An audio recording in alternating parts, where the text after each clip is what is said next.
Mel, thanks for coming and coming and having a chat with us. We've got Mel here from Rocky Ridge coming for a chat to have a get the lowdown on the new Rocky Ridge tap house in Duncraig. I know we're all very, very excited about it at the moment, so thanks for taking your time.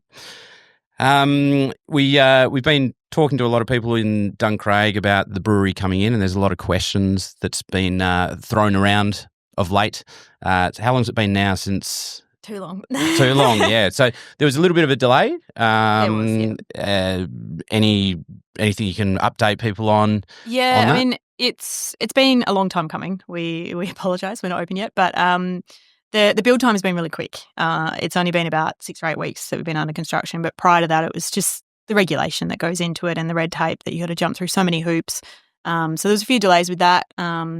A few delays with planning, a few delays with liquor licensing, public comment periods and things that we have to tick those boxes for valid reasons. So it just drags out. And unfortunately, it ends up being 2 years before you actually have a yes on the dotted line. So, we didn't want to commit too much financially and get into the construction until we actually had that conditional liquor license. So hence the delays.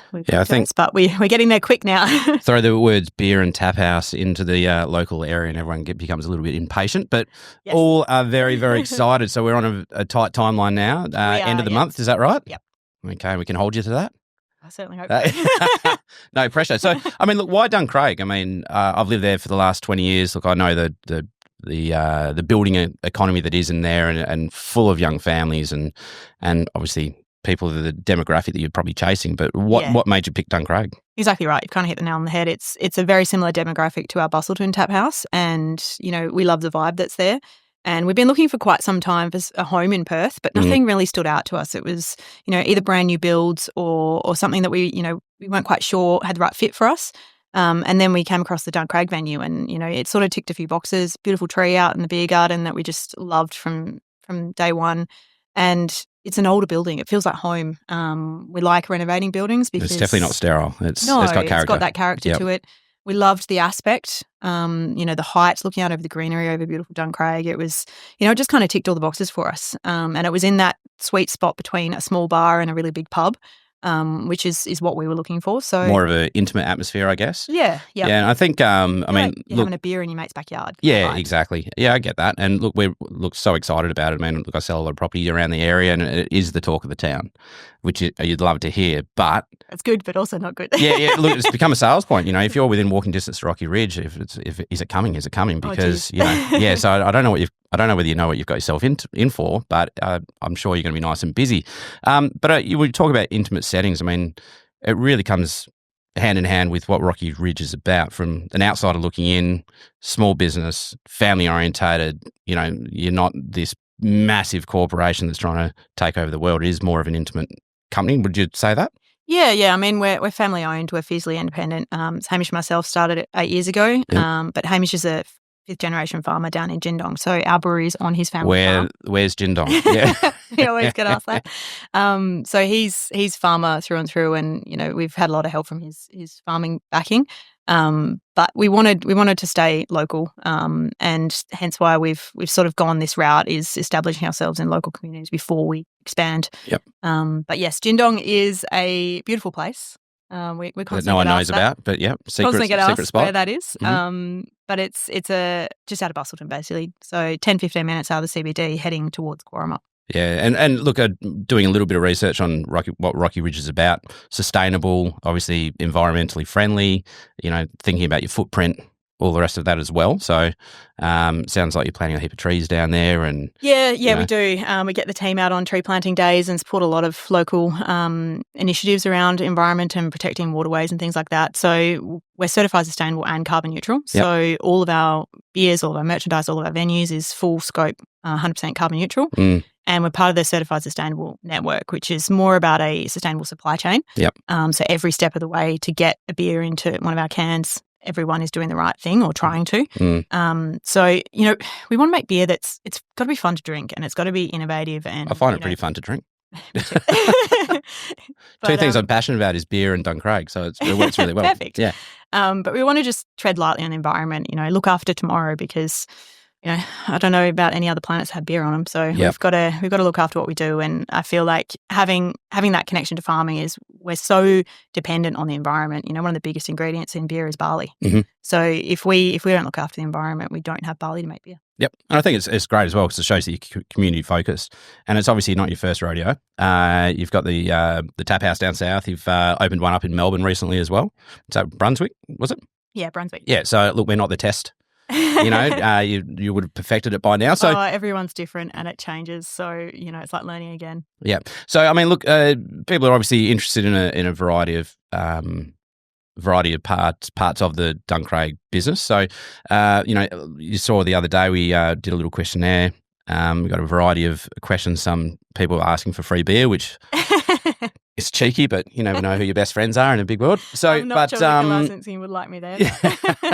But there was a lot of question around gluten intolerance and gluten-free beers and food and all the rest of it. So, look, can we start with that? I know we had a bit of a chat before recording regarding your beers in a quick spiel. Can you give us a little bit about your beers? I mean, we're not certified gluten-free, so we can't label in our products as gluten-free, but we add an ingredient called Clarix, which is an antiflocculant, and it happens to have a really... Say that 10 times fast. Yeah. Say it after a few beers. Yeah. But it also happens to have... it eats gluten, basically, in products. So we send off anything that's in a can of ours, we add Clarix to, because it helps with the brew process, but it's just this happy accident that it also eats up gluten. So we've had all of our products in cans tested throughout lots of different batches and across quite a big time frame, and we've had 0 detectable levels of gluten. Yep. So there is obviously risk because it is a gluten-based product. We do produce other products that have gluten in them, but if you're not a really severe celiac, so gluten intolerant, for instance, gluten intolerant, you should be fine. I mean, always take it with caution. It's up to everybody to kind of manage their own intolerances. It's like being lactose intolerant but loving milk. Yeah, exactly. Exactly right. We can't label that we're gluten-free, but we're doing the best that we can. So, any of our beers that have gluten reduced on them have the Clarix added. Okay. Don't go near any of our barrel-aged stuff in the 750ml bottles because we don't add the Clarix to that. Okay. So they will definitely have gluten in them. You'll be having a fun time after that. Okay. Yes. Now, I mean, look, just on that as well, I mean, look, I think you were saying 20 taps? We've got 40 taps. 40 taps. Yeah, 2 banks. 40 taps. Okay, that might take a couple of days to get through. So 40 taps, but you're also going to be catering for those people that don't drink beer as well? We are, yes. Yep. So of those 40 taps, there'll probably be about 35 of beer. Yep. The other 5 will be different alternate products. So the crew from CBD Distilling down in Denmark, we package a few of their products for them. So they're coming on board to help us out with some kegs of the alternate stuff that we don't make. Okay. So we'll have their pink lemonade, their ginger beer. We'll also have some of their rum and cola in the fridge, probably in cans. And we're having Yelling Up cider come on board as well, absolute legends from Yelling Up. So we'll have their cider on, obviously. And asking for the Duncraig primary school mums out there, wines? We will have wines. Okay, yep. No worries. So we support LS Merchants and Swings Roundabouts because they support us really, really well through the brewery. So both Southwest local legends as well. So we'll have all their wines on offer. And a few spirits behind the bar, I'm guessing? A few spirits, a few local spirits. And also we make a gin watermelon Collins on tap, which is basically like a premixed gin cocktail. Okay. Which is dangerous on a Sunday afternoon. Yep. I've been come stuck a few times on those.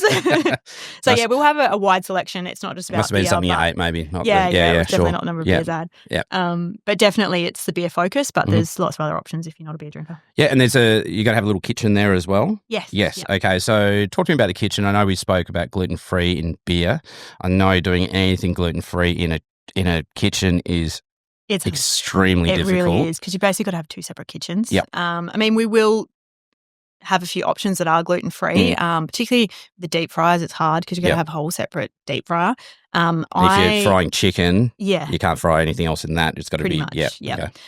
So we will have gluten-free options. We haven't locked in the menu 100% yet. Yep. We've had a few draft menus come through and the stuff on there is looking pretty good. I've sort of stayed out of that and left that to our amazing venue One thing Joel. I can tell you is you're not going to please everyone with a menu, that's for sure. No, and we don't manage the kitchen in Bustleton either. We have the legends at Bobby's that manage that, and they run amazing food out of there. So we've not really done food very well before ourselves. But but obviously catering for kids as well. Look, we're talking about a family area. It's all young families and grandparents around Duncraig, so there'll be a lot of kids running around. We want people to bring their kids. We want it to be a family-friendly venue. We want you to come out and just have a drink and share a story with us, basically. So kids are definitely welcome. Dogs are welcome. Kids menu. Kids menu, yes, there will be. Again, I'm not across this. No kids beers. I should have been more prepared, and no kids beers. We do make a hot porter though, which is basically our version of a non-alc, which is just sparkling hot water. Delicious. So sounds amazing. If you want to buy your kid a hot water, sparkling hot water, fantastic. Sounds amazing. So I mean, and you're talking about kids and dogs and all the rest of it. Will there be an area for kids to? Not initially. No. We had planned to have a small sort of kids zone. Unfortunately, through the red tape of regulation, that got we were asked to remove that to get it across the line. So we're still negotiating that with liquor licensing and the council. Chalkboard somewhere, or a couple little games or something like that. We have a lot of really cool artworks on our labels. So as an interim measure, we're going to print out all of those labels and have colouring and stuff for the kids who are of that age that want to do that. Unfortunately, it's we're a little bit limited at the moment until we can negotiate something. But we have left a space that's sort of where we were planning to anyway. We haven't filled that spot. So if we can get across the line in the future, we will build a dedicated kids spot. We're lucky enough that we've also got a lot around us. So if kids are of an age that they can have a bit of independence, we're pretty lucky with that. Playground and whatnot. And so kids. All right. Now I know when bloody kids. I know when it first came out, people were concerned for themselves about being able to get in. Look, this has been the talk, okay? This has been the talk of the town for quite some time. Everyone's like, it's going to be great, but can we actually get in? So we're talking about capacity before. It's actually going to be a fair capacity, isn't it? It is. So the building's got a capacity of 250. So like I was saying before, it's in that sweet spot where it's not a small bar at the 120, 125, and it's not a big pub at 600 or something like that. So we're in that sort of sweet spot in the middle. That 250 does include our staff. So you're going to have sort of 10, 15 on, depending on what sort of day it is. But we can still seat comfortably a good 200, 220. That's great. We pushed a little bit higher. 200 of your friends at a bar. Yep, no worries. I know, I'm Sounds trying to great. put together the tradies and friends and families. Thank you for everyone who's been involved. And I'm looking at the list going, we're going to need 3 or 4 days. We can just roll it on. Yeah. So, and then on that as well, I mean, you're talking about those sort of numbers. Have you locked down opening times, things like that yet? I mean, yeah, we have. So I know that was originally a bit of a concern for some. It is. People. And, we're in a residential area. And same as our Bustleton venue, we have neighbours within a metre of us. So we've done this before where we know what impacts neighbours and what doesn't. So you just got to be aware of it. And at the end of the day, it's like, just don't be a dick and you'll be fine. But you make it sound so easy. Some not. people don't have that filter. It's not, but it's, just being respectful. Like, put yourself in their shoes, and you wouldn't want people doing, you wouldn't want a midnight 2 a.m. kind of pub right next to your house. So I get that.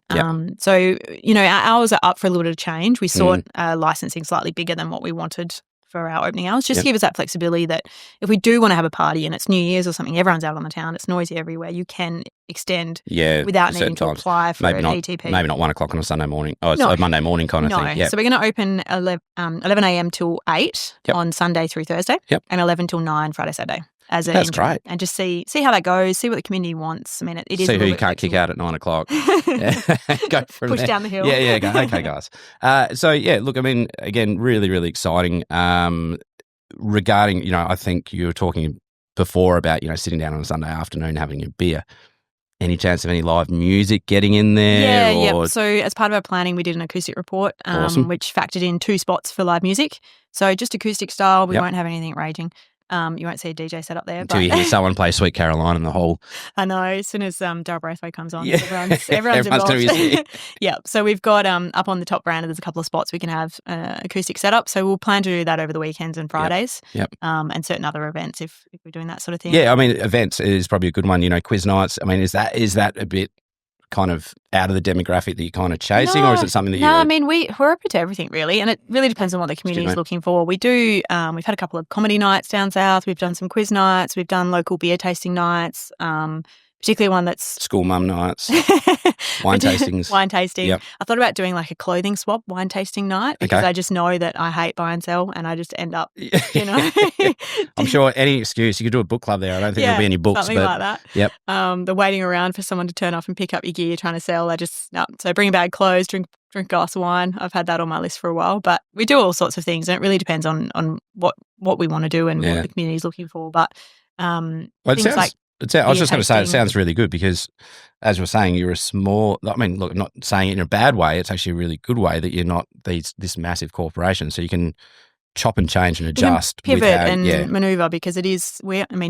Our team is incredible. We have a very small team for the size of the brewery and what they pump out. They're absolute gems. So it does keep us pretty nimble in that we can shift and change to suit what we want to do, and we can make decisions pretty rapidly without having to go through, board of investors and get the tick off from layers of the company. So it does make it pretty easy if we want to. If there's a quiz night people want to do, we can do that. We've just started a run club in Busselton as well on a Tuesday night. So it's Sorry, I'm just looking at Simon there. Run club, okay, yep. Run or walk, you can do whatever you want. Bring your dogs, whatever, and we do it as a run or walk, 15 minutes one direction, turn around and come back and have a beer and a chat. Okay. So we'll look at implementing something like that. It's all about mental health, right? Yeah. Go for a walk for a bit before you have that beer. Balance. Yeah. Just don't put a suggestion box on your counter because I reckon it will overflow. Oh, it's a great idea to get ideas out there. Yeah. So, and we want to do.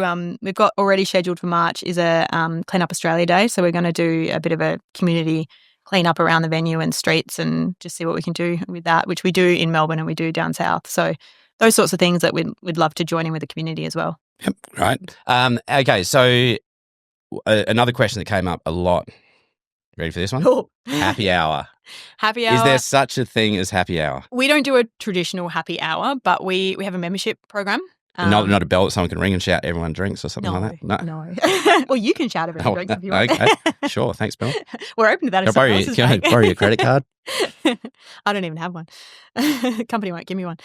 So, will you be doing, I should say, anything like a happy hour or special nights? Yes, we do special nights. Yep. So we have a membership club that it's free to sign up, and it gives you perks of limited releases, early releases, limited edition merchandise. It also gives you a point per dollar that you spend that you can then get rebated back on products. That's scary. Can I do this one? Oh, that was good. Was that crisp? Yeah, that was Sorry, crisp. as you were. So with that, we also do side pour pilsners on a Sunday, which is a special pilsner tap. Yep. And that we do specials on that every Sunday. We do specials on takeaway beers other nights of the week. We do growler fills. So if you've got a growler or really we'll fill any kind of sealed vessel. Growler. And you just answered another one of my questions actually in regards to takeaways. So you're allowed to sell takeaways? Yes. Okay. Yep. So we've got a 4-door takeaway fridge, which will be cans and singles. So all of our limited releases will be there. And then we've snuck in a little walk-in cool room behind as well for cubes. Yep. Okay. So yeah, definitely takeaways. Yep. Everyone's will be excited about that. And any chance of a small batch as for a Duncraig beer? Something. It's not off the table. Put it that way. No worries. Okay. So and look, I know I'm not going to get into the parking situation because look, I know that's been in. And it's something that's a lot of people have brought up. Look, it is what it is. There's going to be enough parking for the amount of cars that are going to be able to fit in a car park. Now, I know that there will be some of us, like myself, that will want to ride their bikes to there because I love my exercise, bike or e-scooter. I mean, we put in a few bike racks on entry, and there's a couple of other bike racks already in the supermarket. So parking is always going to be contentious. It's just the nature of how things work. People all come at once for different things. So you've got people coming all at the same time for the school, people coming all at the same time for the gym, people coming all at the same time to get to the pub. Like it just happens that there's influx like that. So parking's always an issue no matter where you are. We did do some parking analysis and had traffic engineers and everyone get involved when we were doing the planning. Yep. So we have capacity apparently. So we're not putting any additional parking in. Yep. As a result, we're just saying be responsible. We have carpooling's always good. Carpooling's great. Uber's Uber good. From Busselton, we're very limited on Ubers, so Uber's a bit of a novelty up here for me. But yeah, riding your bike is great. We promote that in Busselton on a Sunday afternoon down in Busselton. As long as you're drinking responsibly and all the rest of it. Yep. Yeah, just be responsible about the way you get there. And we're looking at doing a bit of a network with a couple of the other breweries that are in the area, and hopefully we'll be able to connect that up with some form of transport. I mean, that's in the future, but it's a bit hard for us to implement anything like a bus service just because of the liability and insurance that goes with that. It's not our forte. And I'm sure you're going to get people from all over the local area, but a lot of it's going to come from Duncraig. I remember speaking to you guys really early on. I sort of said, look, I don't know don't know whether you know exactly what you're getting yourself in for with the I'm a bit locals. worried now. Such amazing people, but there's a massive percentage of people that are going to be very excited for the opening. Yeah. So, which is lovely. We've had so much support. Like, everyone that's been walking past has been, when is it opening? When can I get a beer? And, yeah, where's my free beer? People offering to help when I was trimming hedges the other day, and they're like, do you need a hand with the landscaping? Which is lovely. Yeah, yeah. We've just had so much support from the community, so we're stoked. Well, look, we've set a date for the end of March, end of February. End of Feb, yeah. And we're locking it down. It's coming in quick. But so when are you expecting it to be open to? I know you're going to have some VIP openings and things like that. Yep. When are you expected it to be open to the general public? 28th of February. All going to plan. All right. Well, so that's assuming we get all of the tick boxes from everybody that needs to be involved. Okay. Because we've got a few red tape tick boxes at the end, yep. Which always takes some time. But if there's no hurdles, the timeline will be good. All so right. We're planning a couple of soft launches, a tradies thank you night for all the crew that have worked on the job and helped us out. I've got a tool belt. I can wear that. There'll be a lot of people offering to help now. Yeah. So we'll have that first, and then we'll have an industry night for all the brewers industry that have helped us with ingredients and suppliers and that sort of stuff, and then open to general public and all of the amazing community. Yeah, well, we're really excited. I mean, and look, thanks for coming in, but sounds like a community-minded local business coming into a very community-focused area. So we're all very, very excited. Can I just say the beers have been fantastic as well. And thanks for coming in. Is there anything else you want to talk about before we go? Or no, I think 28th of February, we can have a chat. Yeah. All right. No I'll worries. be a lot more stressed then, I think. All right. Well, cheers to that. Cheers. Thanks very much.